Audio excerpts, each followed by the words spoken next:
Well, today we're talking about Cinnamoroll, which is a strange concept, but let's look at it this way, right? Madhouse has a great track record with children's films.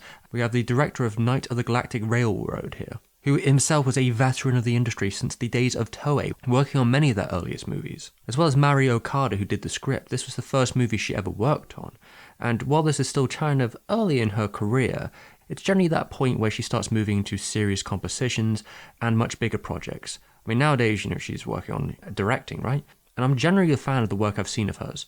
So it all made me curious to give it a go. Come to think of it as well, Sanrio has a huge experience in the anime field, and their movies have been pretty good and pretty ballsy. So maybe this Cinnamoroll film actually has more to look to it than just like 45 minutes of cuteness. Maybe there's a deeper meaning here, something to uncover.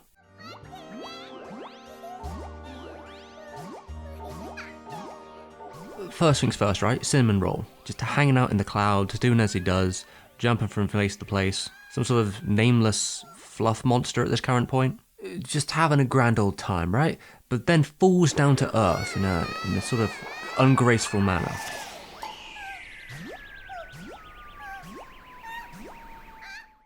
But lucky enough, he finds this proto-Precure girl, and that's where the story begins. And that's why I start thinking about the kind of curious situation we're in here. Like, what's the purpose of his life beforehand? Nothing but jumping between clouds? How long has he been doing that? How old is this creature? Unless it has an injury, it doesn't seem to remember its name or what it did before, or if it belonged with anyone.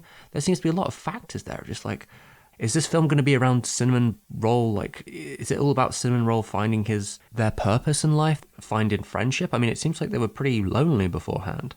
But before we can really get into those sort of questions, we realise this film isn't going to take its light and delicate direction. We're introduced to Chowder, who seems to be more of a sort of mischief monster, but one that seems to be deeply jealous of the situation that the young girl here, Anna, has found. But it seems at first it just wants to cause nothing but like a harmless rough around, right?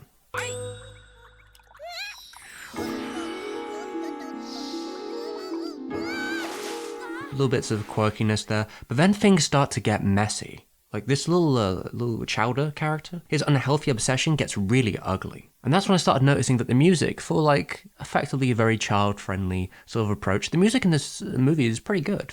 Like I think it really sells the emotions of the scenes.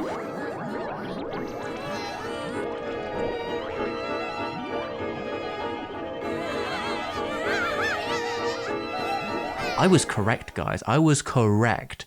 Knowing the studio who did Unico, I had to assume this wouldn't have been just an airy, fairy kids film. There's certainly that element to it, but there is more here under the surface. This weird bakery creature seems to be legitimately strangling the life out of Anna. It's kind of horrific to think about in context of what's just happened. And it goes one step further in how everyone seems to be taken into a basic limbo premise. Without Anna, lost, homeless, without anywhere to go? Like, what do you do in that situation? Dread fills the story. We went from what seemed to be like the most bubbly, comfy, child-friendly world into one that has nothing but dismay for our characters, that wants to kill them at every situation. We have 6 of them, right? And they all kind of gave their like premise of like what they're about, and it's all simple tropes and.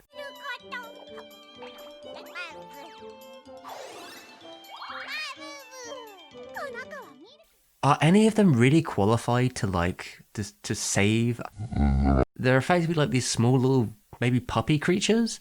They're not exactly powerful warriors by any stance of it. They really don't have the position to protect themselves in horrible situations.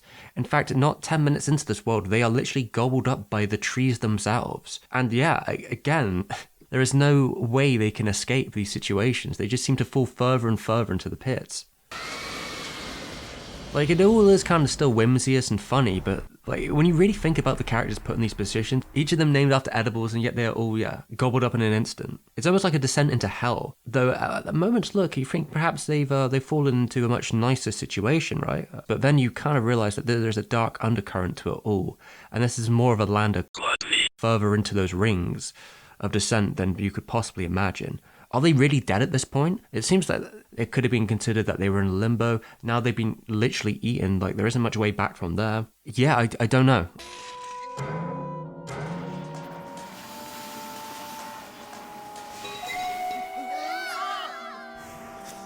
you don't get to stop for a second. That it's always moving. There's always something else happening there. Like, have any of you ever been like burnt by a kettle before? It's not nice. So this scene in itself is like, whoa. But yeah, I wasn't expecting it. I'll give you that. It keeps you on your toes. So Mari Okada, that's point 1 for you. Keeping us on his toes.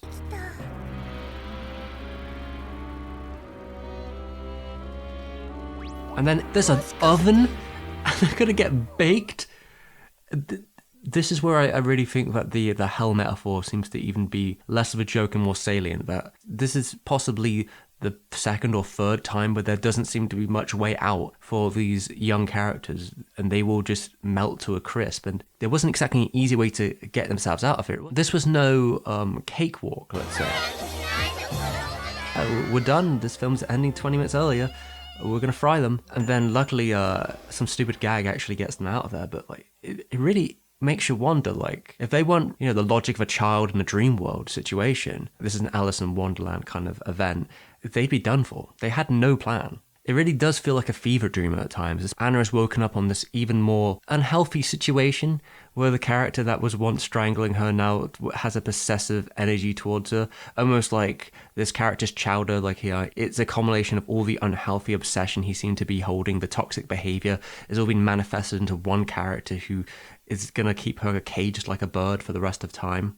Yeah, Maroni, this was all based off some sort of Sanrio, like little short, cute pictures. I mean, I think there's a manga too, but I can't imagine that the actual original stuff was this intense. But considering that you give it to Madhouse, infamously Madhouse known for its edgy animation and sorts, it seems kind of that at the very least the people working on this project were having a lot of fun thinking of imaginative ways to put these creatures into all kinds of emotionally scarring situations. And look, the animation itself is incredibly like impressive, especially when it comes to the dough creature. The way he moves and melts, it's really uncanny. I love it.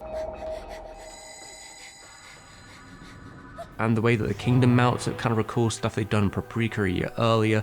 The color palettes themselves are nice, the backgrounds look luscious. It's just a really creative looking world. They always use like purple and greens when they're doing these sort of menacing scenes. They can flip the tone and color at like a moment's notice.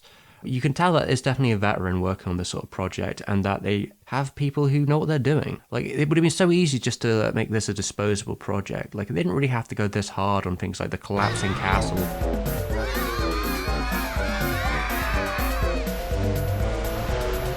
But this all comes back to, this is supposed to be Cinnamoroll's world, and it does make me wonder about how this sky creature who can talk English but doesn't quite have an idea of like a conception of himself, like he seems to be taking a more predominant role as a hero character the further we go through the story. You know, when things get really bad, it moves into this red and purple territory, and we actually realize that Cinnamoroll is some sort of angel, like a white shining angel that can fly in the sky. As it comes from a land of cloud, you could see that coming, right? And then they bring the light, the light bringer, if you will. The light bringer fell from heaven. I mean, light bringer in Latin is Lucifer, known for his 2 horns or wings. In this case, they're very much the same thing. The number of the beast is 666, and there are 6 of these Cinnamon people, these Cinnamon dogs, right? But if we take that a step further, right, the earliest texts recount the number to actually be 616. And if we think about that, that's sort of Papyrus 1115. If there's 6 of them, there's the 6 cinnamon dogs, and there's the 1 chowder, who then transports the 6 of them to the 9 rings of hell. By the end of it, we are in the land of violence. No, it can't be possible.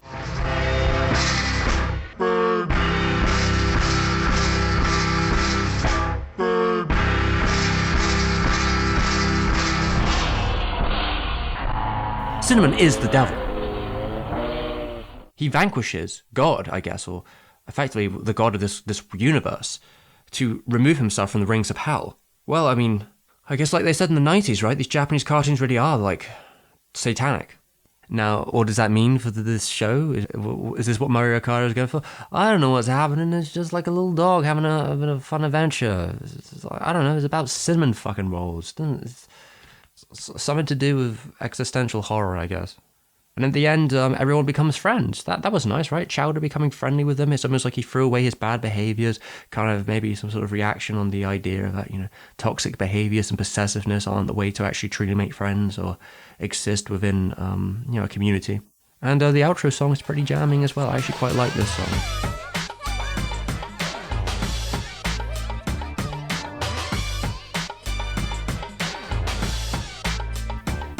Would I recommend the Satanic World of Cinnamoroll?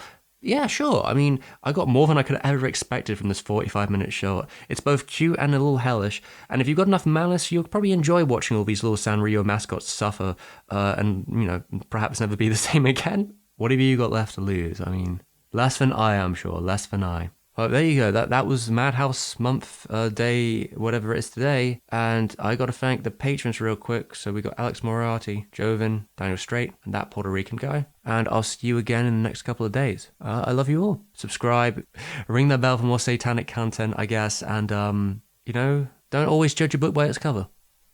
Ciao.